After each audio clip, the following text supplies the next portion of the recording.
Welcome back, everybody. We're all prepared, more or less, for this mission. This mission's a little, as I've said probably 28 times, 29 times now. This mission's a little different than Elwood's mission. Instead of the pathway being sort of straightforward, i.e. you're going to go from the current block we're on to the right and then down. This one tends to have you go up to the right and then down towards Sonia.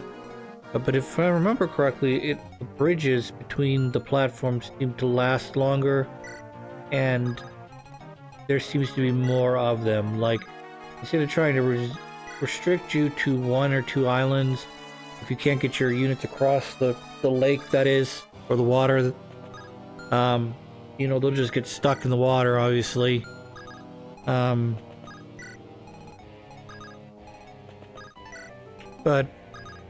in Elwood's campaign, like I said, the bridges tend to disappear a lot, so you get stuck. But then they'll come back again. This one, they don't tend to go away, but when they do, they're not coming back. So, yes. We're gonna leave Canis down here at the south to soak up some initial Pegasus Knights. Once Pegasus Knights have been taken care of, we're gonna probably flop out for Bartray, because Bartray is gonna need a couple more levels before we get to the point where I can recruit his girlfriend slash wife, Carlia, or however they pronounce her name.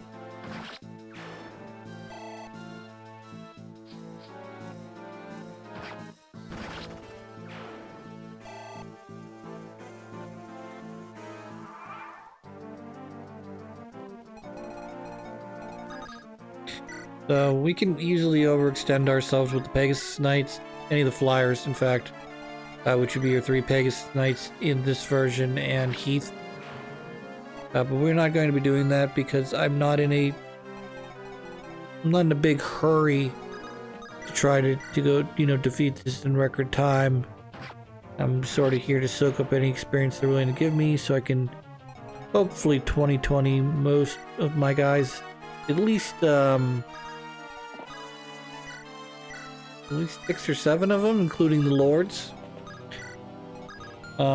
Just so I have 2020 units when I'm going into, or close to it when I'm going into fighting the final battle. What else? Yeah, we're gonna flop these guys out, because you should be able to hold your own, more or less, against Wyvern Riders. I do enjoy a good Wyvern Rider. I believe they're intended to be OP because they're flying tanks. That's typically why you only get 1 or 2 of them in a game. 2, I say 2 because sometimes you'll get lucky. There'll be a second Falcon, or not Falcon Rider, there'll be a promoted Wyvern Rider that you'll get later on in the game. Or in the case of 6, I think you get 2 unpromoted Wyvern Riders, and then you have the ability to turn the last one that would give you like a triangle attack sort of thing. He does not join, he only joins the green unit. Just fine, you know, I don't necessarily need him, but so long as he's there and help it out, that's always nice.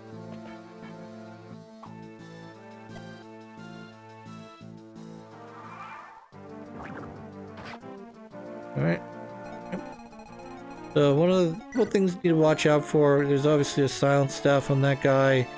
Bishop has a berserk staff, which can cause my units to go berserk, i.e. they'll attack anything that's closest to them that they can kill. So, and they'll go through your lines too. So if you're blue and you've got a guy who's been berserked, you either need to get rid of the berserk immediately, or you need to get your units as far away from that unit as possible, because as soon as he procs berserk, that blue unit will slip through like a sneaky spy and basically murder any one of your guys. So example, let's say they decided to 1, 2, 3, 4, okay. Say they tried to berserk Elowood or berserk, say, Raven, who are sort of in the middle of the pack. And obviously, with Raven's additional, with Elowood's additional movement, he'll be more dangerous. But you know, obviously, you know, Raven's programming would basically be looking to try to eliminate, in most cases, Nino, but sometimes they can also target down weaker characters or characters that it feels like the RNG is on the wrong side of the board and there's nothing more you can do about it. Again, as you may have seen from the beginning of this episode, Nino is not an optional character to use, so if you're going to use her, this would be the episode where you would baby her and get her up to mage, like early mage status, like let's say if you don't cheap out on it, you go probably 20 and 5. If you really just want to suck up all the experience that's on this board. If you're playing like normal, she'll probably get close to 10 or 12. So you will be able to poach. You will be able to get close to a promotion. But as I've said before, I'm not a big fan of promoting my units when they're still at only level 10 or 12. I'd rather wait for them to get the full out of their abilities and then roll the dice on the back end with the powered up units, than to go with the powered up units first and then hope that I don't need some of those extra little stat ups that I could have gotten if I had used lower ranked enemy. I don't know. Kind of here and there and everywhere with that conversation right now. That's a decent level up, Elowood. I need you to keep going. I need you to S rank the lances. Like I need Hector to S rank his swords. Because they'll give me more versatility when we get to the final area and they're like, hey, here's all the special weapons and armor and shit. Oh, you can't carry it all because it's too much. You had 88 pieces of treasure key in your box instead of having weapons and healing items.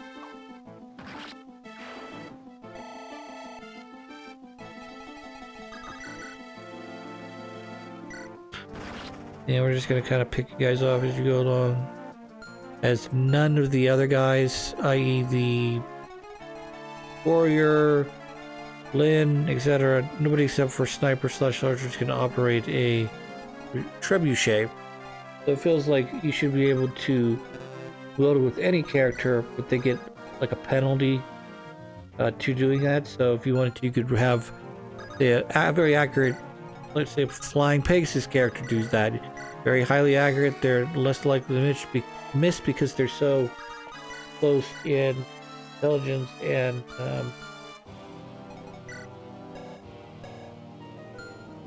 don't know, the ability to know that you're able to rationalize things in your brain, which makes you smarter than everybody else. Smarter than animals, I mean. What have you. Ooh, Bartray. You're going to soak up all this and then hopefully not take enough damage. That's what I like. I like when you take no damage whatsoever. Makes my life so much easier because I don't have to worry about getting a healer near you. Bartray, you're going to continue to level up. You're at 8 right now. I need you at like an 11. Ugh.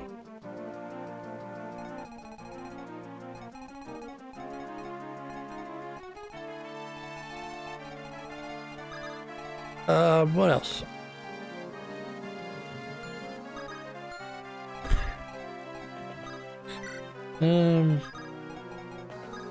Sometimes game developers like to hide like little messages or crude images in the background of their games, and they usually do it on something like this where it's a big screen, or in our case maybe a little screen, depending on how you're watching this. And they, you know, you may or may not be able to see that, or the floor is more or less tiled, like black and white sort of stuff, but not quite checker pattern.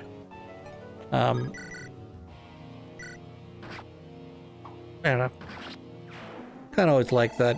You know, there's a section for you to walk on. There's a section for you to continue moving your troops up. Oh, but if you want to, you can also fly over this ocean or freaking bring what's her face with the no, it's just flyers, isn't it? There's the sword mage, the mages slash troubadours. They don't seem to have the ability to fly. Walk on water is what I mean.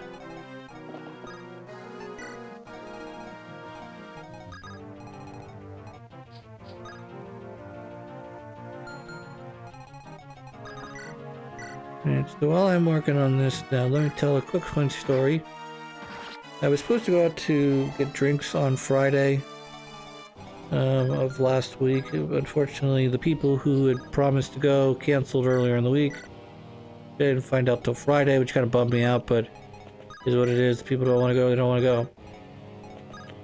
However, that meant that because I was now not driving out to the bar, I could go directly home. And I saw one of my coworkers who I always drive home, and I said, "Hey, you need a ride?" He's like, "Oh, I thought you were off today." I said, "Well, no, my plans fell through." He's like, "Oh, buddy, I'm sorry to hear that." And I'm like, "Yeah, is what it is. You can't really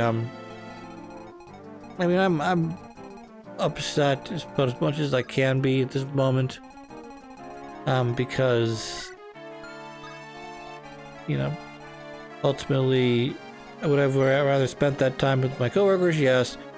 Did I miss out on something because they plans fell through? Yeah, but I don't know. Feels like everything's to be okay here soon. I thought I had a point I wanted to make in there somewhere. I don't remember what it was.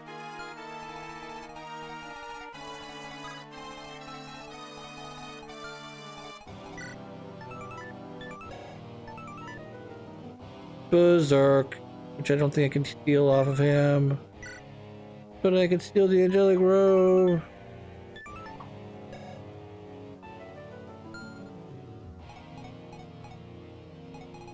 I mean, I said before with Base Knight Sisters should be able to take the boss on, not necessarily all by themselves, with the help of maybe an LX or something, to be able to take her on. However, it would be big injustice, I guess I should say, if, you know,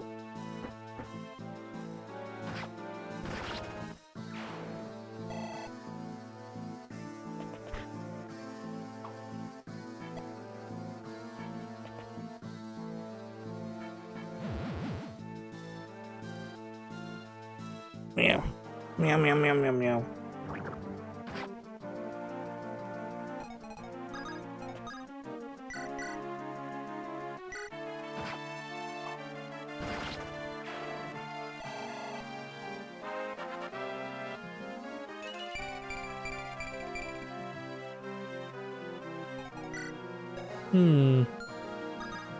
Like, oh, you've already maxed out your speed, was that?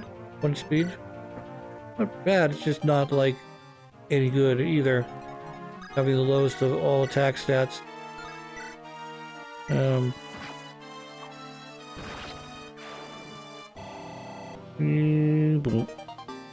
Weapon level increasing! Not that that matters because I've already locked her in 2 wands.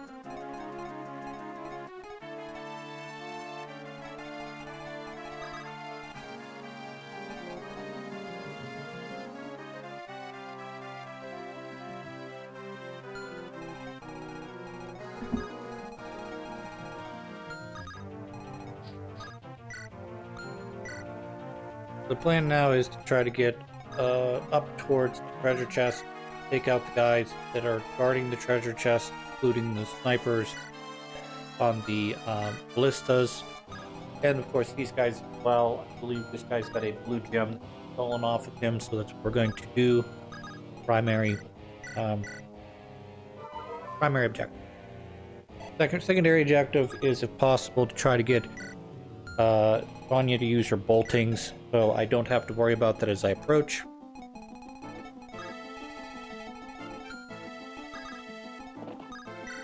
And then, of course, tertiary objective to level up my guys, try to get them leveling somewhat equally. I know that's not always going to work. You're going to have missions where you're all grouped together, and say generals are going to be really good, and then you're going to have missions like this that are wide open that benefit from having flyers, and they can really gobble up the experience if you let them.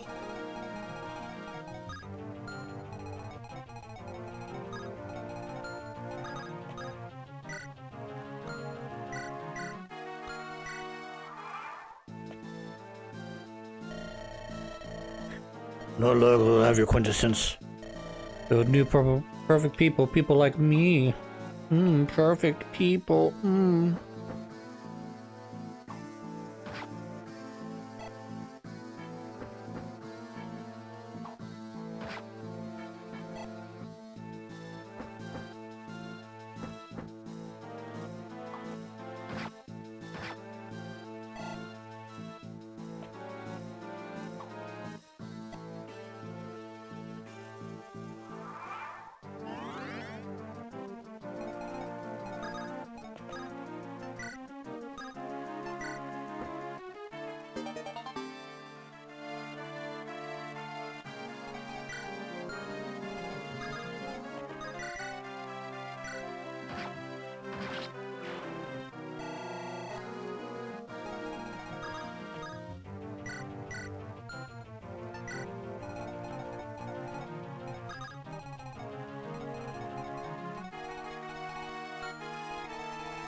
Yeah, we're gonna clean these guys up regardless. Or Bartray, they keep chipping away at Bartray's health.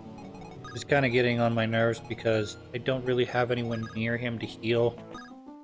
And don't really have the ability to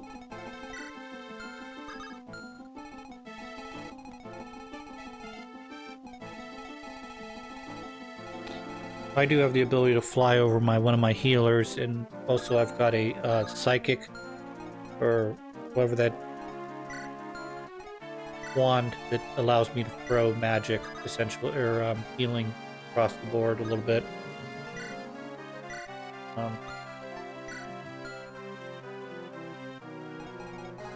We should be okay, I'm hoping.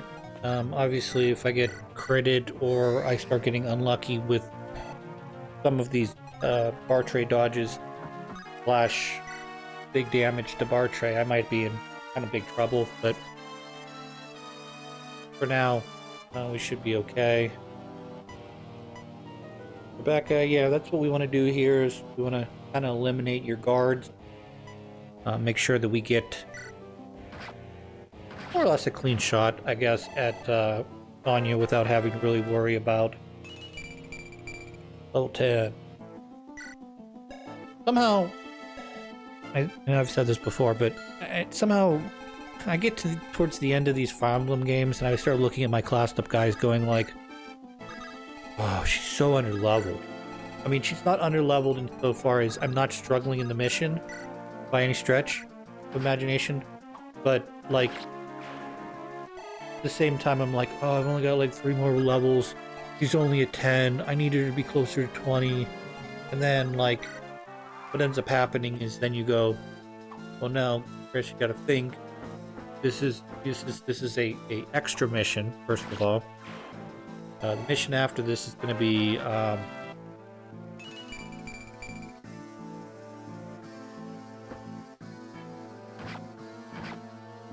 Mission after this is going to be probably Linus.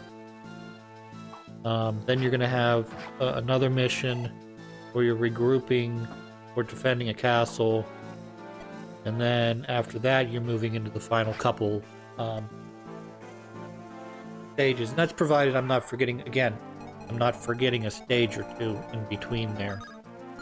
Because it's very, very obvious that I'm forgetting about, oh look, right off the bat, I'm forgetting about the mission where you get your holy weapon.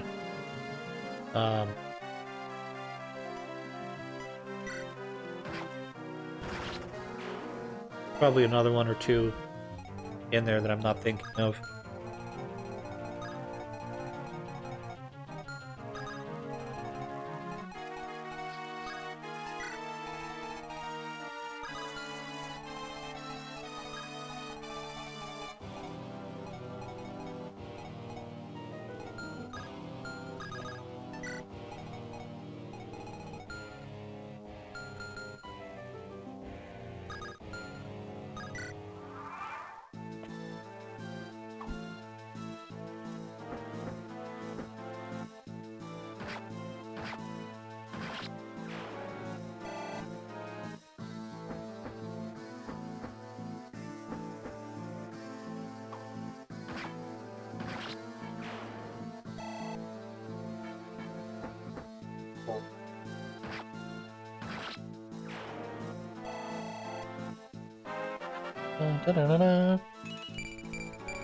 You know, for a character who I thought doesn't get magic, you've been getting a lot of magic, and I know I keep bringing that up, but I thought you had a much lower percent, or much lower chance of getting magic. Either that or I'm thinking of the wrong character.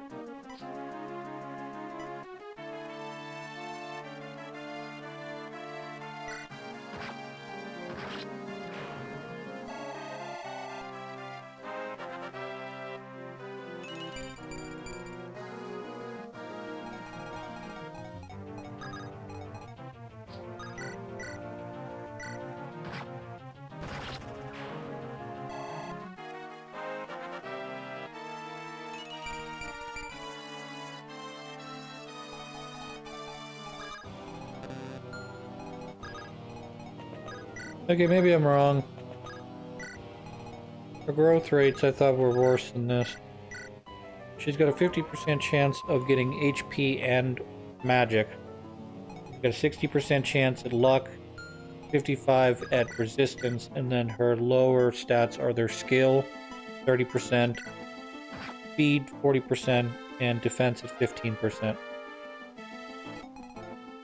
So maybe I should very much take all that back. I'm not sure why I thought she had much less magic than she does. Probably because she starts out with a low base magic of 2.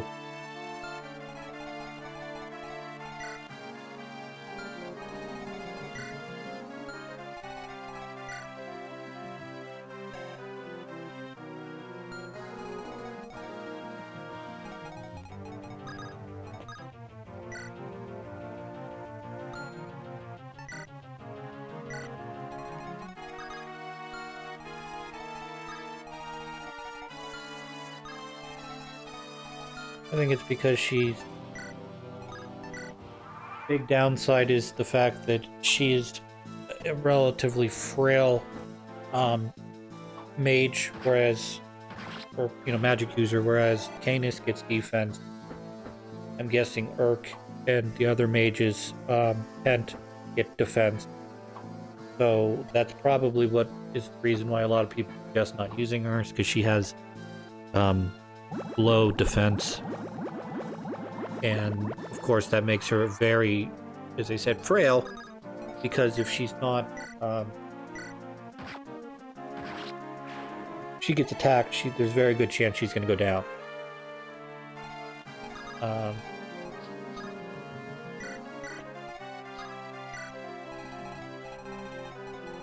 But that's okay. I'm not going to be using her in Hector's hard mode anyway, so I don't need to worry about that for now. I will have to make some plan at some point.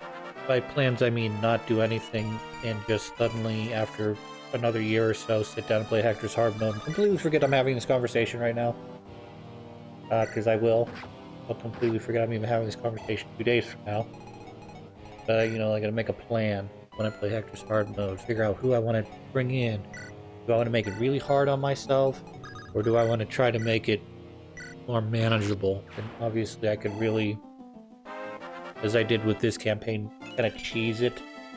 Where I brought in a classed up Kent who was ready, you know, already promoted, ready to go. Or do I want to just completely skip Lynn's mode and just run with, you know, a level 1 Urk